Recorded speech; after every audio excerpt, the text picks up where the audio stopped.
मेरे प्यारे बच्चों, आप सभी का मेरे YouTube क्लास सिलेबस गाइडेंस में स्वागत है। जैसे कि आप सभी कोई जानते हैं, अभी कोरोना पेंडेमिक के कारण हमारे स्कूल कॉलेजेस सब बंद है।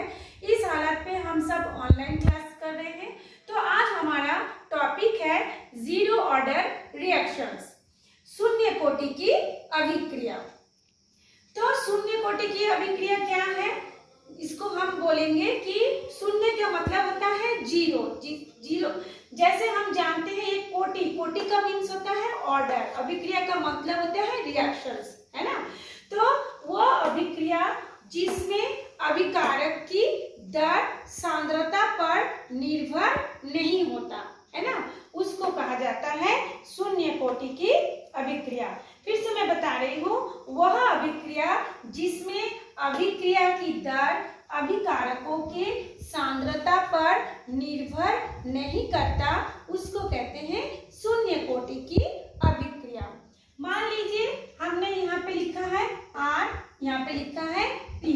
R का मतलब होता है अभिकारक, यानी रिएक्टेंट से R हुआ, और ये R रिएक्टेंट है और P प्रोडक्ट है। तो रिएक्टेंट को हम R बोलते हैं, P को हम प्रोडक्ट बोलते हैं। एक्चुअली में ये क्या है, अभिकारक R जो हमने लिखा है वो एक अभिकारक की सांद्रता है, कॉन्सेंट्रेशन है, ठीक है। तो चलिए अब इसका, क्योंकि ये शून्य कोटि की अभिक्रिया है, मैंने बताया है वो अभिक्रिया जिसमें अभिक्रिया की दर अभिकारक की सांद्रता पर निर्भर नहीं करता, उसको कहते हैं शून्य कोटि की अभिक्रिया। अब ये अभिक्रिया की दर क्या है, इसके लिए मैंने एक वीडियो बनाया है, फिर भी मैं आपको थोड़ा सा बता दे रही हूँ। अभिक्रिया की दर वो होती है जो कि एक निश्चित इकाई समय पे अभिकारक कार्य प्रोडक्ट की सांद्रता में जो परिवर्तन होता है ना, उसको बोलते हैं अभिक्रिया की दर। तो इसमें जो ये जो सांद्रता है और ये जो सांद्रता है उसमें जो परिवर्तन होगा उसको बोलते हैं अभिक्रिया की दर। क्योंकि ये शून्य कोटि की अभिक्रिया है, इसलिए इस क्रिया में अभिक्रिया की दर क्या होगी, स्थिरांक होगी, स्थिर होगी, है ना। तो मैं आप लोगों को इसको बताने से पहले एक एग्जांपल देके बता रही हूँ। जैसे मान लीजिए ये H2 है और क्या है, ये Cl2 है। ये क्या बनाता है, 2HCl, हम सभी को जानते हैं। लेकिन यदि हम इस H2 को और ये Cl2 को अंधेरे कमरे में रख के क्रिया करते हैं तो कभी भी ये 2HCl या HCl नहीं बनता है। इसके लिए हमको एक कारक की आवश्यकता होती है, जो होती है सनलाइट, है ना। इसके लिए हमको सूर्य की प्रकाश की जरूरत होती है। तो क्योंकि ये अभिक्रिया शून्य कोटि की अभिक्रिया है, इसलिए इसकी सांद्रता या इसकी सांद्रता आप चाहे कितना हो बढ़ाइए, ये नहीं बनता, है ना। या कभी कभी बन भी जाता है तो उसकी मात्रा बहुत कम होती है। इसलिए ये जो होता है शून्य कोटि की अभिक्रिया, क्योंकि इसकी सांद्रता पर ये अभिक्रिया निर्भरशील नहीं होता, ठीक। तो आपको एग्जाम में ये एग्जाम नहीं देना है, एग्जाम्पल नहीं देना है आपको, तो इसका डेरिवेटिव देना है। मैं आप लोगों को थोड़ा सा समझाने के लिए इसको बताया है। तो चलिए अब हम लोग आगे बढ़ते हैं। तो इसमें अभिक्रिया की दर क्या होगी, स्थिरांक होगी, ठीक। और अभी हमने क्या बताया था, R जो होता है अभिकारक की सांद्रता है। किसी किसी बुक में देखिएगा इसको A-B करके दिया हुआ है, किसी किसी बुक में और भी कुछ लेटर से इसको डिनोट किया गया है। इसमें आपको घबराने की जरूरत नहीं है, सिर्फ आप चीजों को समझ लीजिए। तो अभिक्रिया की दर बराबर स्थिरांक हो गया। अब क्या होता है, इसके बाद देखिए हमने लिखा है dr, मतलब इसको R को हम लोग कोष्टक में लिखे हैं, क्योंकि यह अभिक्रिया की दर को हम लोग ऐसे ही लिखा जाता है बटा dt इक्वल टू के कोष्टक में R⁴। यहाँ पे एक शब्द, यहाँ पे एक अक्षर है, देखिए माइनस, है ना। माइनस का क्या मतलब, डी का क्या मतलब, जो मैथ्स के स्टूडेंट हैं वो समझ जाते हैं, लेकिन जो बायो के स्टूडेंट हैं उनके लिए ये चीज थोड़ा समझना दिक्कत होता है, वो फिर इसको रट के एग्जाम में पास हो जाते हैं। डी का मतलब होता है जब हमारे ये जो सांद्रता में जब परिवर्तन होता है, जब वो परिवर्तन बहुत ही कम होता है, एकदम नेग्लिजिबल, ना के बराबर, वो जो डिफरेंशिएट होता है, जिसको डिफरेंट मतलब क्या, अंतर, डिफरेंशिएट का मतलब क्या है, अंतर। तो जब ये अंतर को हम दिखाते हैं, बहुत कम अंतर को, तब उसको हम लोग जाते हैं। और ये माइनस का मतलब क्या है, जैसे मान लीजिए इसकी एक सांद्रता है, फिर जब ये प्रोडक्ट बनता है तो इसकी सांद्रता क्या होती है, घटती जाती है, क्योंकि इसी से फिर प्रोडक्ट बन रहा है। तो इसलिए इसमें चूंकि इसकी घटते जा रही है, इसलिए हमने यहाँ पे माइनस लिखा है, और उसकी जो कम अंतर को हम लोग डी से बताया है, तो माइनस डी आर अपन डी टी। क्यों डी टी, क्योंकि वो इकाई समय में, एक निश्चित समय में उसकी सांद्रता में परिवर्तन होगा। तो ये डी टी, टी भी बहुत कम समय के लिए है, तो इसलिए उसको डी टी बना गया है। बराबर क्या हो गया, हम इसको कैसे लिखेंगे, क्योंकि ये स्थिरांक है, इसलिए के आर टू दी पावर क्या है यहाँ पे, नॉट या 0 हो गया। ठीक, इसको आप लोग इस तरीके से भी लिख सकते हैं, आप लोगों की इच्छा। क्या लिख सकते हैं, जैसे मान लीजिए मैंने यहाँ पे लिखा है dx by dt समानुपाती a minus x to the power 0। इसका मतलब क्या है, मैं समझा दे रही हूँ। शुरू में इसकी सांद्रता क्या थी, a है ना, ये जो अभिकारक है उसकी सांद्रता शुरू में थी a, लेकिन एक इकाई समय बाद यानी t समय के बाद उसकी सांद्रता क्या हो गई, घट गई, a माइनस एक्स हो गया।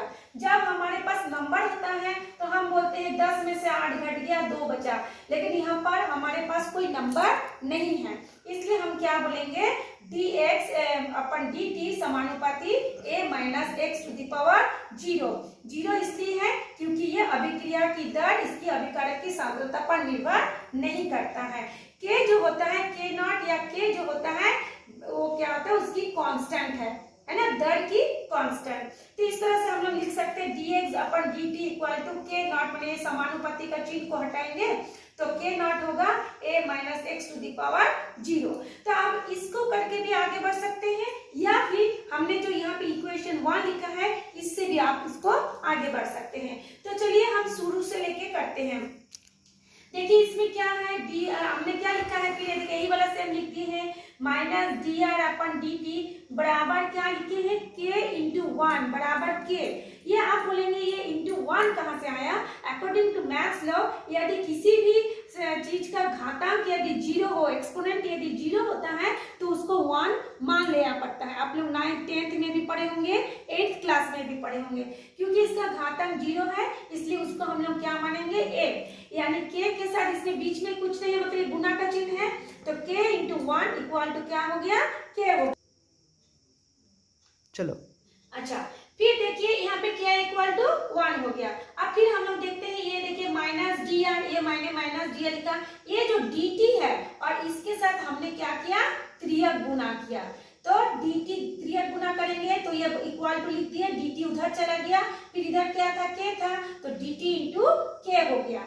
ठीक है, या फिर हम लोग ये जो माइनस है अकॉर्डिंग टू मैथ्स लॉ हम लोग उसको क्या करते हैं, डी आर को लिखते हैं, फिर माइनस को हम लोग उधर भी लिख देते हैं। ठीक, तो ये आप लोगों का जो मैथ्स का रूल है उसके हिसाब से हुआ है। तो डी आर अपन D R equal to minus K into D T, माने ये माइनस उधर चला गया। ठीक, अब हम लोग क्या पढ़ेंगे, दोनों को समाकलन करेंगे। समाकलन को बोलते हैं इंटीग्रेशन। इन समाकलन मतलब समान आकलन, बराबर आकलन करना, बराबर एनालिसिस करना। तो समाकलन करने के लिए हमको पहले देखिए समाकलन का एक साइन है उसको लगाएंगे, साइन लगा दिए, दोनों तरफ हमने समाकलन का साइन लगा दिया। ठीक, लगाने के बाद जब हम लोग ये समाकलन करेंगे, जिस तरह से यहाँ पे समानुपाती को हटा के कांस्टेंट किए थे, यहाँ पर भी हमको एक कांस्टेंट करना पड़ेगा, क्योंकि कोई भी चीज जब वो स्थिर नहीं होगा तब उसके बारे में पूरी तरह से आकलन करना संभव नहीं है, पहले उसको स्थिर होना पड़ेगा। तो ये समाकलन को जब हम लोग कांस्टेंट करेंगे तो सिर्फ इसमें ये जो डी हट जाएगा, यहाँ का डी हट जाएगा, ये सिर्फ आर रहेगा, माइनस ये माइनस रहेगा और ये के और टी रहेगा, और उसके बदले में ये क्या हो जाएगा, प्लस सी आ जाएगा। ठीक है, तो ये हो गया आपका प्लस सी। तो ये जो है सी जो है इंटीग्रेशन कांस्टेंट, किसी किसी बुक में सी के जगह में देखिएगा 1 या आई भी लिखा होगा, वो अलग अलग बुक में अलग अलग लिखा रहता है, उसमें घबराने की जरूरत नहीं है। तो इसमें कोई भी साइन रहे वो हो जाएगा उसकी कांस्टेंट, जो प्लस करके दिया रहेगा। ठीक, मैंने सी लिखा है इसलिए सी इंटीग्रेशन कांस्टेंट हो गया। ठीक, अब जो सी की वैल्यू हमको अब कहाँ से निकालेंगे, सी की वैल्यू, तो ये जो सी की वैल्यू होगी ये जो प्रारंभिक सांद्रता से ज्ञात किया जा सकता है, मतलब शुरू में इसकी सांद्रता कितनी थी उससे हम लोग इस सी की वैल्यू को ज्ञात कर सकते हैं। ठीक, अब इतना होने के बाद ये जीरो हो, यानी समय यदि बिल्कुल जीरो हो, और ये जो आर हम लोग लिखे हैं, यदि आर को भी हम लोग यदि इसे आर नॉट करके नीचे जीरो कर देते हैं, ऐसे करके लिखते हैं, देखिए आप लोग को दिख रहा होगा, तब उस हालत में क्या हो जाएगा, यदि r इक्वल टू इसको लिखते हैं और यदि t इक्वल टू जीरो हो तो उस समय हमारा क्या हो जाएगा, ये r के जगह में हम ये r जीरो लिख देंगे, कोष्टक के नीचे जीरो, फिर क्या लिख लेंगे इसमें k into C plus k into zero, क्योंकि इसमें t का वैल्यू हमने क्या लिए हैं, जीरो लिए हैं, तो प्लस सी, यदि r इक्वल टू क्या हो गया, ये c हो गया। यहाँ पे एक तो माइनस छूट गया है, यहाँ पे एक तो माइनस भी होगा, ये माइनस मेरे से छूट गया था, ठीक है, क्योंकि देखिए यहाँ पे माइनस है तो यहाँ पर भी होना चाहिए जो मेरे से छूट गया था। अब देखते हैं इसको आगे, ये जो वैल्यू हमारा 1 निकला है, जो r equal to minus kt plus C, इसको जो हमने 1 या 2 माने थे, इक्वेशन नंबर हम 2 माने थे, यदि उसकी वैल्यू यदि हम लोग इसको रखते हैं तो इसमें देखिए क्या वैल्यू हो जाएगा, r नॉट बराबर हमने क्या माना, c, पहले हम इक्वेशन को लिख लेते हैं, यही वाले इक्वेशन को, r equal to minus kt plus C है, देखिए r equal to minus kt plus C हमने इक्वेशन को लिखा, ठीक है। अब हम लोग क्या करेंगे, r के नीचे r ही रहेगा, इक्वल टू के नीचे इक्वल टू माइनस kt, ये c के बदले में हम लोग क्योंकि ये निकाले थे, c के बदले में हम लोग प्लस इसको करके लिख दिए, ठीक है। फिर हम लोग ये kt का वैल्यू निकालेंगे, तो kt का वैल्यू, तो ये kt क्या है, इक्वल टू के राइट साइड पे है, जब इक्वल के इधर आएगा अकॉर्डिंग टू मैथ्स लॉ ये माइनस है तो प्लस साइन होगा, तो kt बराबर क्या हो जाएगा, ये r नॉट हो गया, यहाँ पे प्लस साइन था तो यहाँ पे क्या हो जाएगा, ये माइनस करके आ गया, यहाँ पे क्या था, ये प्लस साइन है, कुछ नहीं है मतलब प्लस साइन, तो माइनस आ गया। अब इसमें हम यदि k का वैल्यू निकालेंगे तो पहले ये लिखाएगा और t जो होता है ये नीचे डिवाइड होकर लिखा जाएगा, ठीक, तो ये हो गया हमारे, ये है हमारा t, इसको आप t मान लीजिए। अब यदि r नॉट माइनस r, ये जो हमने लिखा है इसको यदि हम लोग x मानते हैं, यदि हम x माने तो k बराबर क्या हो जाएगा, x बटा t। अच्छा ठीक, इसमें कभी कभी क्या होता है कि ग्राफ भी पूछते हैं कि ग्राफ कैसा होगा, तो इसमें यदि हम लोग शून्य गति की अभिक्रिया में यदि ग्राफ देखते हैं तो एक सांद्रण, इसकी जो सांद्रता होगी और समय के बीच में जब यदि हम ग्राफ खींचेंगे तो ये ऐसा ग्राफ हमको मिलेगा, मतलब जैसे जैसे सांद्रता बढ़ेगी वैसे वैसे इसका समय भी बढ़ेगा और ये ऐसे करके यहाँ पे कोण बनाएगा, ये थीटा कोण बनाएगा, ये होगा। और यदि हम लोग ये जो दर यदि बढ़ेगा, अभिक्रिया की दर बढ़ेगा और इधर ये सांद्रता बढ़ेगा तो एक हमको सरल रेखा का प्राप्त होगा, ग्राफ यदि हम खींचे तो हमको एक क्या मिलेगा, सरल रेखा प्राप्त होगा। इसका मतलब क्या है, दर भी बढ़ेगा, सांद्रता भी बढ़ेगी, तो ऐसे करके ये भी सरल रेखा भी ऐसे बढ़ते जाएगा। तो ये था आज हमारा शून्य कोटि की अभिक्रिया। आशा करती हूँ आप सबको समझ में आ गया होगा, और यदि कुछ दिक्कत है तो आप इसमें कमेंट्स करके लिख सकते हैं, और बाकी आप इसको पढ़िए समझिए। Thanks for watching me.